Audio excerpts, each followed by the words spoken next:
오늘 주신 하나님의 말씀은 디모데후서 3장 12절에서 17절까지의 말씀입니다. 계시의 말씀을 읽을 때 하나님의 음성을 들으시기 바랍니다. 무릇 그리스도 예수 안에서 경건하게 살고자 하는 자는 박해를 받으리라.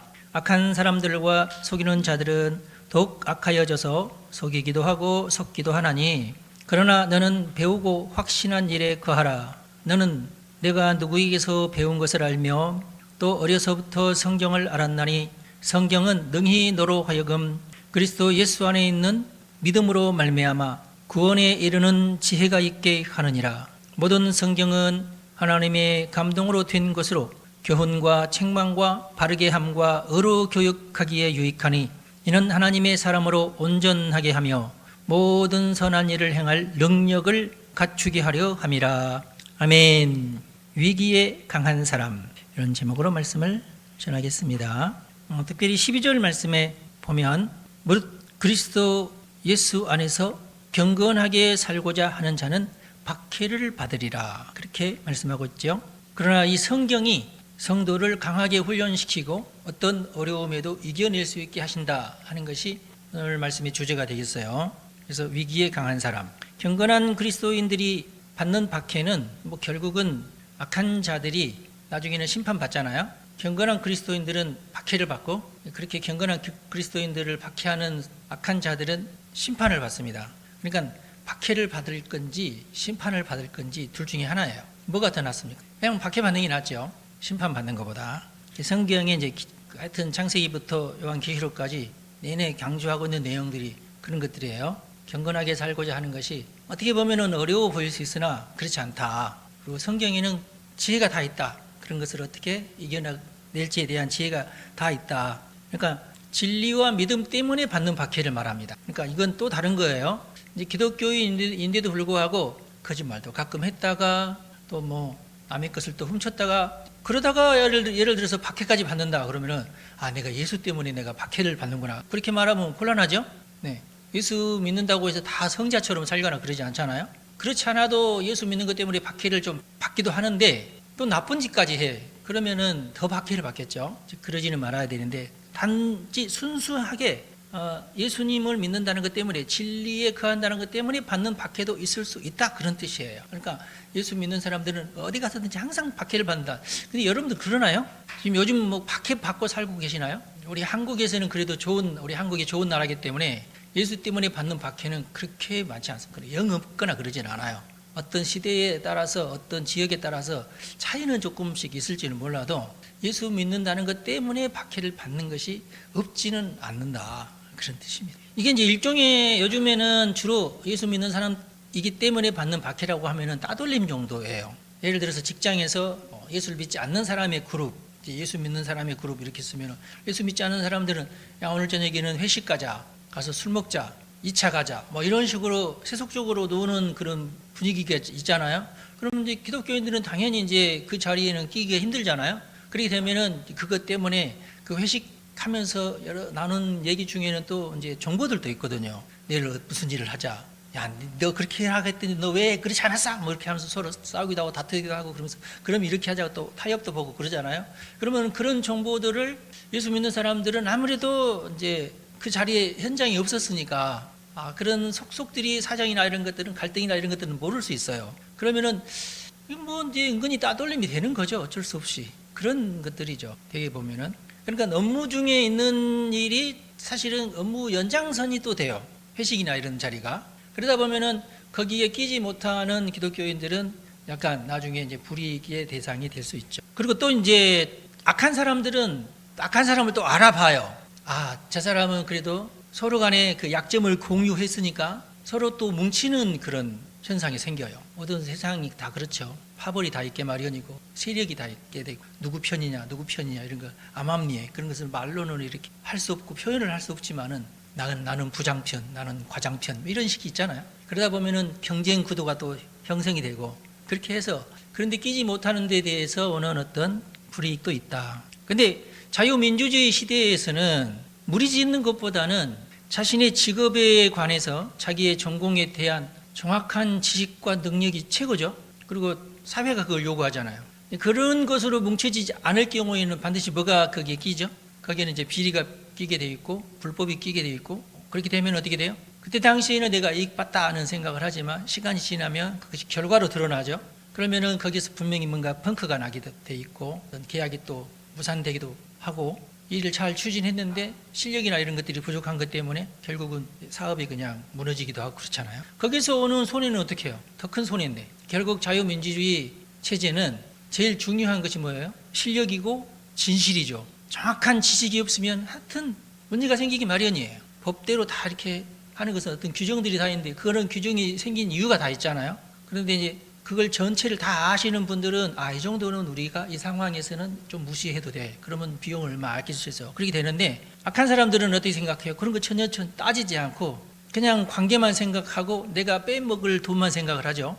그렇게 되면은 정말 마땅히 해야 될 것을 지나치게 대충 하거나 그렇게 되면은 반드시 문제가 생기죠. 그렇게 되면은 나중에 큰 손해가 나고 회사는 망하게 되고 그래서 이제 성경에서는 거짓말하지 마라, 법대로 해라 그런 얘기를 하는데 지금 그런 것 때문에 지금 망해가고 있는 나라가 중국 아니에요? 어마어마한 건설을 했는데 심지어는 창문을 만들어 놔야 되는데 창문을 보니까 안 만들어져 있어. 그럼 어떡하냐? 만드는 것처럼 해야 되니까 창문 그림을 그려놓고 난 정말 이해가 안 되는데 그런 식으로 일을 하다가 광주에서도 그렇게 커프집이 무너져 내려가지고 완전히 망한 그런 건설사가 있잖아요. 우리나라에서 어떻게 그럴 수 있어요? 근데 그런 걸 배워서 그러는 거 중국이나 이런 데서 안타까워요. 제대로 하지 않고 돈만 빼먹으려고 하는 그런 것들이 결국 나라를 망치고 자신을 망친다. 그래서 자유민주주의 체제 하에서는 진실, 거짓말하지 않는 것, 법대로 하는 것, 배운 대로, 실험한 대로 다 교과서에는 다 나와 있잖아요. 이렇게 해야 된다는 게 있잖아요. 그렇게 하려면 돈 들어가는데 그거 좀 깎아주겠다고 하고 철근 10개 들어가야 되는데 5개는 빼고 이런 것들이 결국은 다 망하게 하는 그런 철저한 직업의식 그리고 가정 중심 그리고 우리는 또 경건하니까 교회 중심 이렇게 하면은 꼭 필요한 인간관계만 하게 돼 있고 무슨 뇌물을 쓰거나 뇌물을 받거나 그렇게 하지 않고 그러면은 결국은 이제 일이 더 완성도가 높아지고 신뢰관계가 훨씬 더 강해지고 그러면 저 회사는 틀림없어. 저 사장님은 절대로 불법을 저지르지 않아. 그게 낫죠? 룸살롱 가가지고 대접하고 그러면서 뒷돈 주고 야 나도 이번에 이렇게 해서 좀 뒷돈을 받아야 되겠다. 그런 걸 해가지고는 한 번이나 두 번밖에는 못 해먹죠. 결국은 자기도 잘 되고 회사도 잘 되고 나라도 잘 되고 그러는 것은 성실한 것밖에 없어요. 거짓말하지 않는 거, 법대로 하는 거 그밖에 없습니다. 결국 남는 것은 그런 사람들만 남아요. 나라 돈 빼가지고 이렇게 빼먹고 저렇게 빼먹고 하면은 잼버리가 되는 것이고 무한공항이 되는 거고 다 그러는 거예요. 다 똑같아요. 어느 회사든지 어느 나라든지 다 우크라이나가 저 모양 저 꼴이 된 것은요 코미디언이 대통령이 됐기 때문인데 왜 코미디언이 대통령이 됐는가 물어봤더니 그동안에 얼마나 오랜 세월 동안 부정과 부패가 그 나라에 너무너무 만연해가지고 국민들이 차라리 코미디언이라도 뽑자 도저히 정치인들을 못 믿겠어. 그래서 나라가 조명척거리래요. 핵무기도 그렇게 많았는데 러시아에게 다 터버리고 탱크도 그렇게 많았고 전투기도 그렇게 많았대요. 근데 전쟁 딱 일어나고 보니까 다 팔아먹고 이 빼먹고 저리 빼먹고 군인들의 평균 연령이 40대 보통 군인들이 20대가 돼야 되는데 다 이리저리 해가지고 다 빼먹고 이 핑계 저 핑계 하면서 다 국방의 의무 소홀히 하고 그렇게 된 겁니다. 근데 러시아도 독인 개긴 침공하면 무조건 우리가 이긴다 그랬는데 러시아도 까보니까 폭탄이 다 엉터리 폭탄 탱크도 다 엉터리 탱크 독인 개긴이에요. 그래서 한 달 만에 끝내야 될 전쟁을 지금 2년이 넘도록 못 끝내고 참 성경 말씀이 진리의 말씀대로 살아야 됩니다. 끼리끼리 나쁜 사람 끼리끼리 절대 그런 데 끼지 말아야 된다. 사람은 언제 어디서든지 하여튼 마귀의 유혹을 받고 살게 돼 있고 허망한 유혹에 분화방처럼 이리 휩쓸 저리 휩쓸 그렇게 돼 있는데 그러는 중에 일부 소수의 사람들이 그리스도인들을 기독교인들을 박해하게 돼 있어요. 그러나 오직 우리 성도들은 하나님을 믿으며 진리의 선한 싸움을 싸워야 된다. 내 업계에서는 내 매장에서는 내 직장에서는 절대로 이것은 안 돼. 불법은 안 돼. 몰래 물건 빼돌리고 이거 절대 안 돼. 불법 회계 안 돼. 그걸 지키면 그 회사는 사는 거예요. 결국에 그렇지 않겠어요? 성도 여러분 위축당하지 말고 담대하게 믿음의 선한 싸움을 싸우시기 바랍니다. 우리 성도는 하나님께 대한 믿음 때문에 담대해지는 거예요. 하나님과의 친분이 있으면 담대한 성도가 돼요. 세속적인 사람들은 자기들끼리 악한 사람들끼리 연대해서 과장도 내 편이고 부장도 내 편이고 그러면서 거기에서 힘을 얻잖아요. 근데 우리 성도들은 하나님과 연대하면서 힘을 얻는 거예요. 그 차이예요. 여러분, 하나님과 돈독해지면서 힘을 얻으시기 바랍니다. 그리고 성도는 진리가 있잖아요. 거짓말하지 않고 법대로 한다는 그게 있잖아요. 그러니까 핍박을 받더라도 인내할 수 있어요. 난 잘못한 것이 없으니까. 예. 그리고 하나님이 그를 돕습니다. 악이 비록 강하나 하나님이 더 강하십니다. 그래서 하나님이 나를 도와주신다. 간혹 성도가 둘러보니까 내 편은 하나도 없고 그럴 수 있어요. 그것도 잠시예요. 잠시. 우리 하나님이 더 강하십니다. 그래서 하나님의 사람이 위기에 강한 사람이 문제가 생기면은 하나님의 사람이 승리합니다. 물론 이제 위기가 아닐 때도 약하지는 않지만 위기가 생길 때 하나님의 사람들이 더 빛을 발하게 되어 있죠. 뿐만 아니라 경건이 유익이 됩니다. 우리에게는 경건한 삶이 유익이 돼요. 그것이 방패가 되는 거예요. 그리고 그것이 승리의 도구가 되고 형통의 기회가 되는 것입니다. 믿지 않는 사람들일지라도 다는 아니지만은 저 사람은 예수를 믿으니까 거짓말은 안 할 거야. 그것 때문에 더 신뢰가 되고 그 사람하고 계약하고 싶어지고 그렇게 되는 거예요. 13절에 있는 말씀에 보면은 악한 사람들과 속이는 자들은 더욱 악하여져서 속이기도 하고 속기도 한다. 그러니까 악한 사람들 자기들끼리도 서로 속기도 하고 속이기도 하고 그런다 그 말이에요. 그건 뭘 말합니까? 자기들끼리도 전쟁을 한다는 거예요. 악한 사람은 악한 사람들끼리는 그 핍박을 하는 게 아니라 전쟁을 해요. 너 죽고 나 살자. 그런 전쟁을 해요. 그럴 수밖에 없죠. 물론 세상 사람 중에 가짜 기독교인들 때문에 또 상처를 입은 자들도 물론 있어요. 그러므로 자기 스스로 자기의 정당성을 증명해 나가는 길밖에 없어요. 어차피 우리 예수 믿는 사람들도 전쟁터 같은 세상에서 살아남으려면 자기 자신을 증명하고 억울해도 꾹 참고 계속해서 만나고 포기하지 말고 열심을 내고 그러면은 저 사람은 믿을 수 있어요. 우리 신뢰를 얻을 때까지는 힘들잖아요. 그러나 한번 신뢰가 구축이 되면은 그건 계속하죠. 그렇게 돼 있습니다. 제가 카페 하면서 깨달은 것은 뭐냐면 네이버나 쿠팡이든지 아무도 모르는 사람이지만 그 사람이 거기에 등록이 됐다는 것은 법적으로 아무 하자가 없다는 뜻 아니겠어요?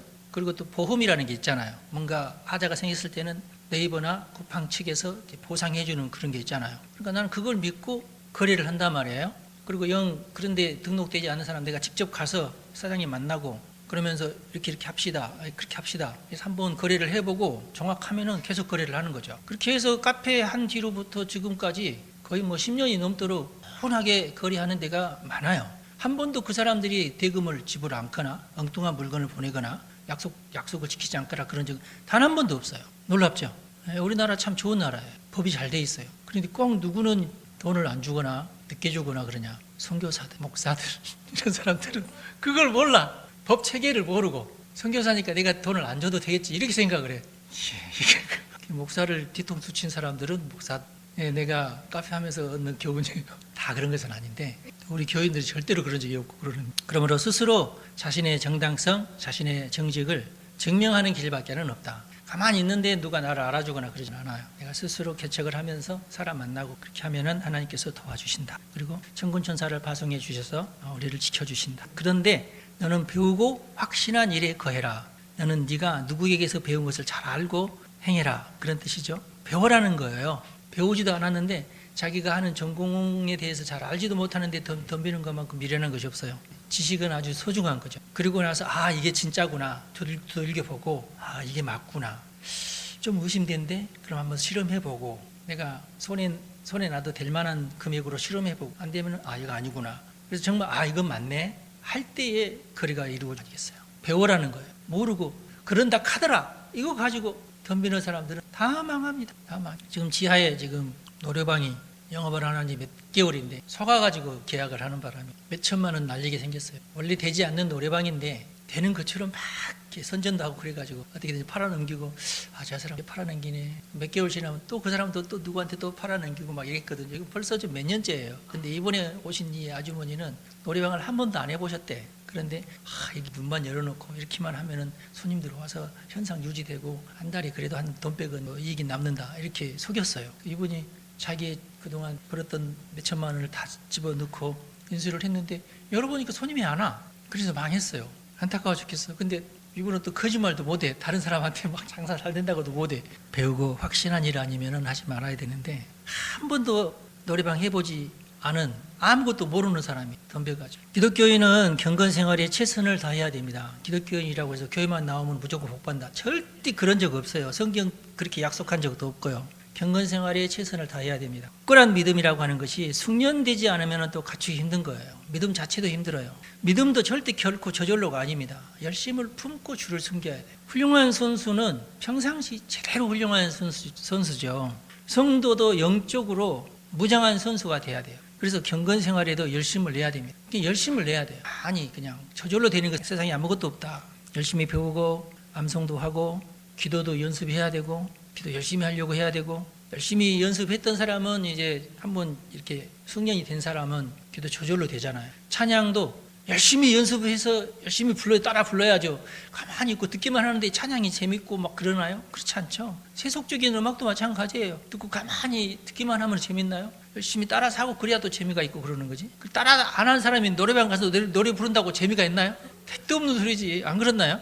세속 음악도 그러는데 찬양도 당연히 그렇죠. 찬양도 열심히 따라서 하고 박자 맞추려고 하고 그래야죠. 전도도 열심히 해야죠. 그래야 사람들이 믿고 따라오고 그렇게 되는 거 아니겠어요? 스승의 길을 잘 보고 열심히 배워야 됩니다. 성직자나 평신도 지도자, 우리 장로님 이런 오래 예수 믿는 사람들을 보고 잘 배우고 본받아야 됩니다. 성도들도 나는 뭐 목사님이 아닌데 나는 뭐 대충 그러지 말고 잘 본받으셔야 됩니다. 물론 저는 성직자이지만 저의 경건은 평신도적입니다. 보통 평신도가 저만한 저는 평신도의 기준이지 목사의 기준이 아닙니다. 근데 왜 그러냐면은 저도 해봐서 그러는 거예요. 이 정도만 경건하면 됐지 더 경건한 것도 이상하다. 그래서 저는 그냥 이렇게 사는 거예요. 왜요? 여러분들 목사님 그러시면 안 되시고요.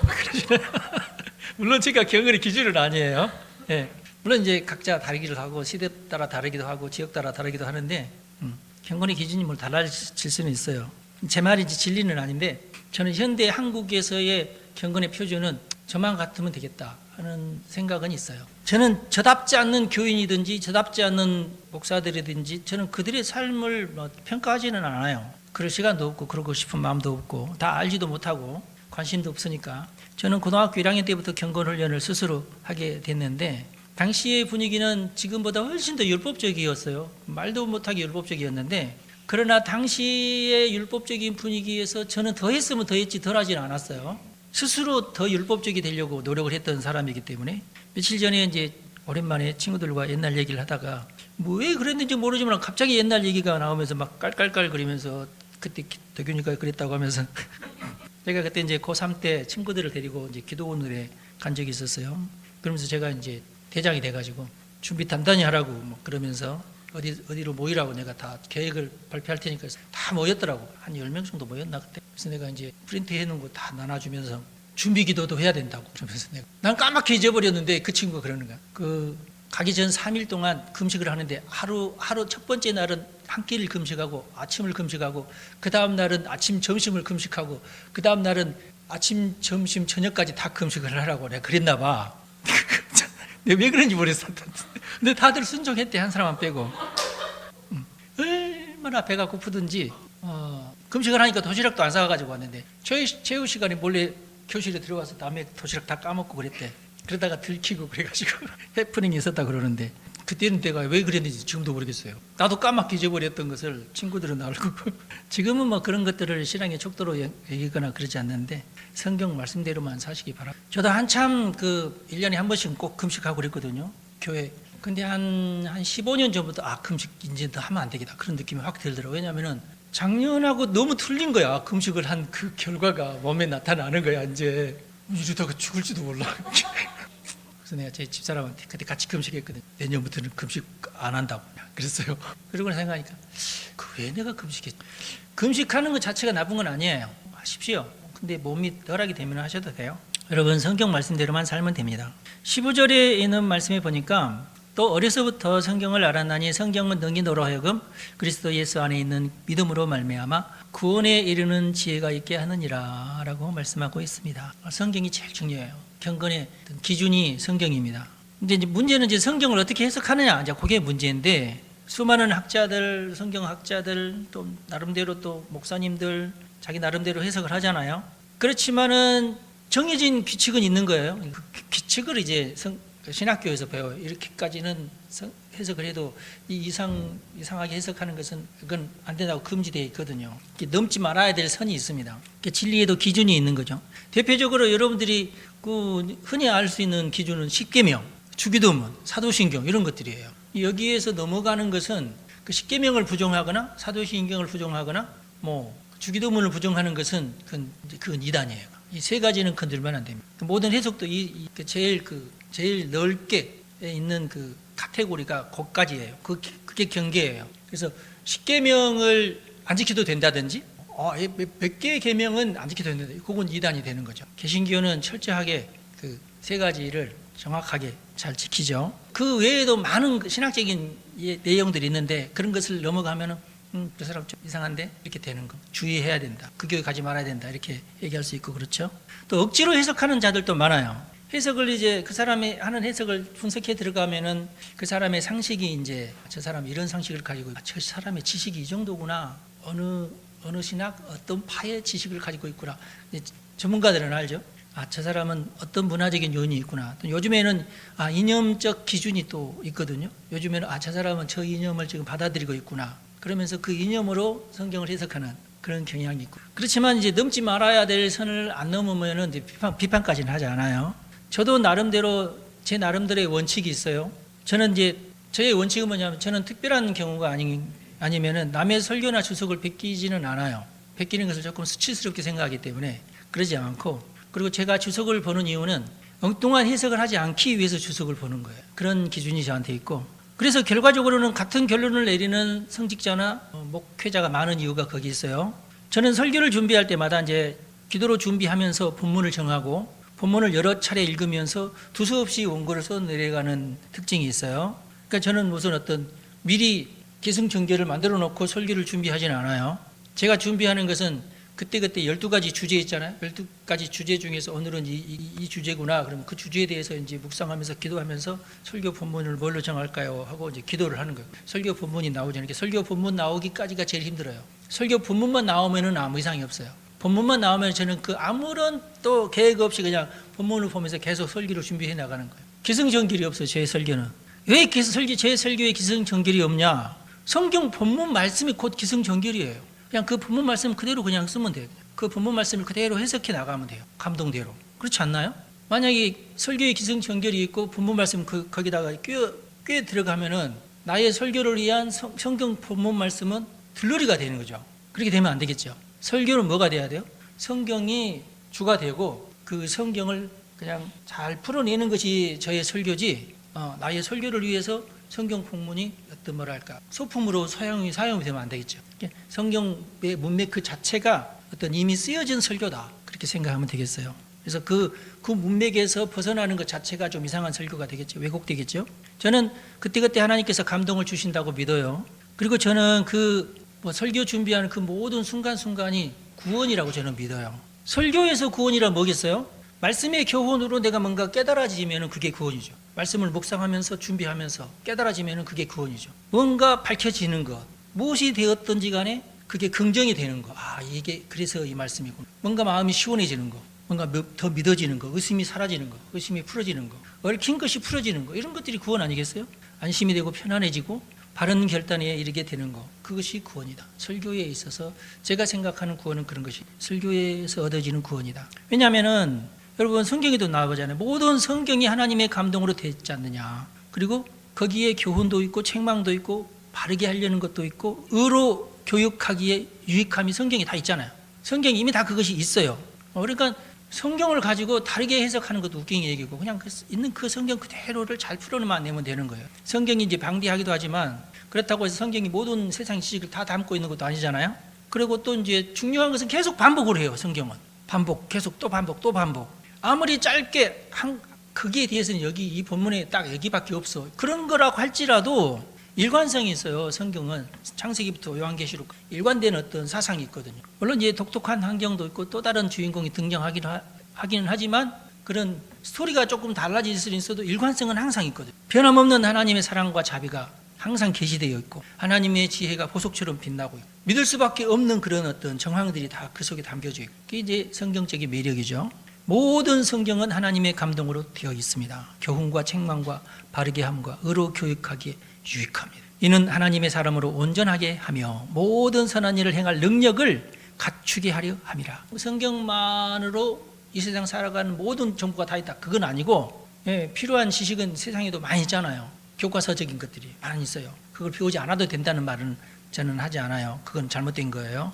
그렇지만은 하나님의 사람으로 온전하게 되는 것은 성경으로도 충분하다. 또 모든 선한 일을 행할 수 있는 힘이 생기게 하는 것은 또 성경으로도 충분하다. 여러분이 선하게 하는데, 여러분이 악과 싸워서 이기는데, 여러분들이 가정생활 하는데, 여러분들이 의롭게 직장생활을 하는 데는 성경이 최고다. 우선 기술적으로 집을 세우려면 무슨 기술이 필요하다. 그런 말은 성경에는 없어요. 그럼 또 성경이 아니겠죠? 기술책이지. 우리는 모두 인생의 초보들입니다. 어려서 초보이고요. 늙어서도 처음으로 늙어보는 거잖아. 저 이제 60이 넘었는데 60대 초년생입니다. 60된 지 얼마 안 됐잖아. 그죠? 여러분은 올해의 초년생입니다. 세상은 자꾸 변하잖아. 반복되는 것도 있지만은 새로운 것도 많잖아요. 다 업그레이드 되잖아요. 매해 새로운 레벨의 게임이 시작된다고 생각하면 돼요. 아이템도 다르고 무기도 다르고 화력도 다르고 환경도 다르고 심지어 맞서 싸우는 놈도 적도 업그레이드해서 나타나잖아. 모든 인생이 다 그래요. 다 초년생이야. 새롭게 싸워야 돼요. 그런데 하나님의 말씀이 나를 무장시키죠. 새롭게 무장시킵니다. 과거와 같은 본문을 읽지만은 그래도 새로운 눈이 또 떠져요. 새로운 깨달음이 또 생겨요. 뭔가 비슷하긴 하지만 뭔가 또 업그레이드된 느낌이죠. 성경 말씀을 볼 때마다 그런 느낌이 와야 됩니다. 저는 그래요. 성경을 새롭게 읽어도 계속 새로운 느낌이 와요. 그래서 과거에는 내가 이걸 미처 이렇게까지는 못했는데 이제는 이걸 놓치면 안 돼. 시절이 변했으니까. 그래서 교회 생활을 통해서 이런 기쁨을 찾지 못한다면은 교회 생활 자체가 진부해지고 힘이 없어지고 그렇게 되겠죠. 교회 생활은 성도의 모든 삶의 중심이 됩니다. 교회 생활을 통해서 우리는 성숙하게 되고 또 온전해지기도 하고 모든 과거의 악한 것을 씻어내기도 하고 새로 오는 시대에 또 선한 능력으로 무장하기도 하고 새로운 능력으로 두루두루 갖추게 되기도 하고 능력을 두루 갖추게 되기도 하고 그렇습니다. 그러려고 우리가 경건 생활을 계속하는 거죠. 올해도 새롭게 시작하는 첫 번째 주간 새롭게 다짐하는 여러분이 되시기를 바랍니다. 그래서 어떤 새로운 위기가 여러분들에게 닥칠지라도 능히 헤쳐나갈 힘을 하나님께서 말씀을 통해서 주실 줄로 믿습니다. 기도하겠습니다. 하나님 감사합니다. 새로운 해를 시작하게 하셨으니 올해도 하나님과 동행하면서 승리하고 행복하게 살게 해 주십시오. 지난 해에도 주의 보살핌 가운데 지나게 해주셔서 참으로 감사합니다. 올해는 더 굳건한 믿음과 각오로 새 일을 행하시는 하나님을 경험하기 원합니다.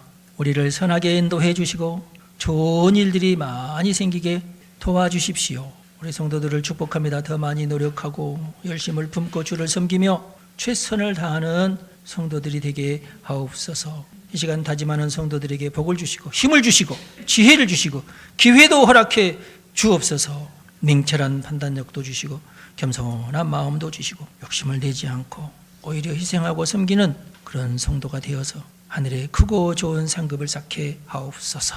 우리 주 예수님의 이름으로 축복하며 기도합니다. 아멘. 여러분 축복합니다.